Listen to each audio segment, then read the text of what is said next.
कृपया हमारे चैनल को सब्सक्राइब करें। सेलिब्रिटी स्कैंडल और अपराध कहानियों पर अधिक वीडियो के लिए नीचे दिए गए डिस्क्रिप्शन में देखें।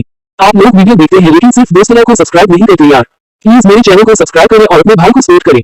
सभी को नमस्कार, मेरे चैनल में आपका स्वागत है जहां मैं मुंबई के अंडरवर्ल्ड के इतिहास और कहानियों के बारे में बात करता हूं। आज मैं आपको शहर के सबसे कुख्यात और पढ़े लिखे गैंगस्टरों में से एक मान्या सुर्वे के बारे में बताने जा रहा हूं। मान्या सुर्वे का जन्म मनोहर अर्जुन सुर्वे के रूप में 1944 में महाराष्ट्र के रत्नागिरी जिले के एक गांव में हुआ था। वो 1952 में अपनी मां और सौतेले पिता के साथ मुंबई चले आए और एल्फिंस्टन रोड और लोअर परेल में अलग अलग चौल में रहने लगे। वह एक प्रतिभाशाली छात्र थे और उन्होंने कीर्ति कॉलेज से रसायन विज्ञान में 78% के उच्च स्कोर के साथ स्नातक किया।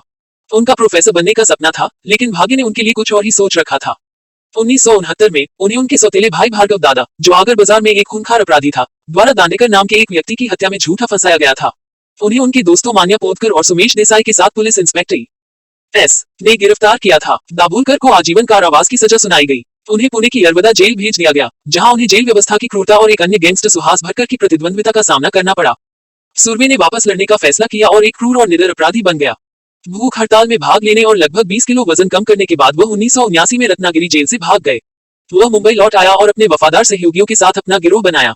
उन्होंने शहर के मौजूदा गिरोहों को चुनौती दी और उन्हें हराया, खासकर करीम लाला के नेतृत्व वाले पठान गिरोह को, जिन्होंने 2 दशकों से अधिक समय तक अंडरवर्ल्ड पर दबदबा बनाए रखा था।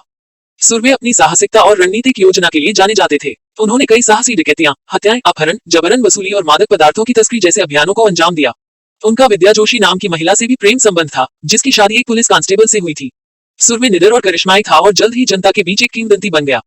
हालांकि सत्ता में उनके उदय ने कानून प्रवर्तन एजेंसियों और उनके दुश्मनों का ध्यान भी आकर्षित किया। पठान गिरोह ने कास्कर बंधुओं, दाऊद और शब्बीर, जो उनके प्रतिद्वंद्वी गिरोह डी कंपनी के नेता थे, को मारने में उसकी मदद मांगी।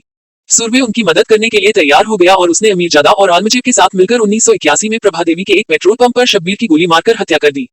इससे डी कंपनी और पठान गिरोह के बीच खूनी गिरोह युद्ध शुरू हो गया, जिसके परिणामस्वरूप कई गोलीबारी और मौतें हुई। सुर्वे भी पुलिस का प्रमुख लक्ष्य बन गया, जो उसके आतंकी शासन को समाप्त करने के लिए दृढ़ थे। उन्होंने वरिष्ठ निरीक्षक वाई डी के नेतृत्व में एक विशेष दल का गठन किया। भिड़े और इंस्पेक्टर इसाक बागवान और राजा तांबट ने उसका पीछा किया। 11 जनवरी 1982 को उन्हें एक मुखबिर से सूचना मिली कि सुर्वे वडाला में अपनी प्रेमिका विद्या से मिलेंगे। उन्होंने उसके लिए जाल बिछाया और अम्बेडकर कॉलेज जंक्शन पर उसे घेर लिया। सुर्वे ने पुलिस पर गोलीबारी करके भागने की कोशिश की, लेकिन बागवान और तांबट ने उसे मार गिराया।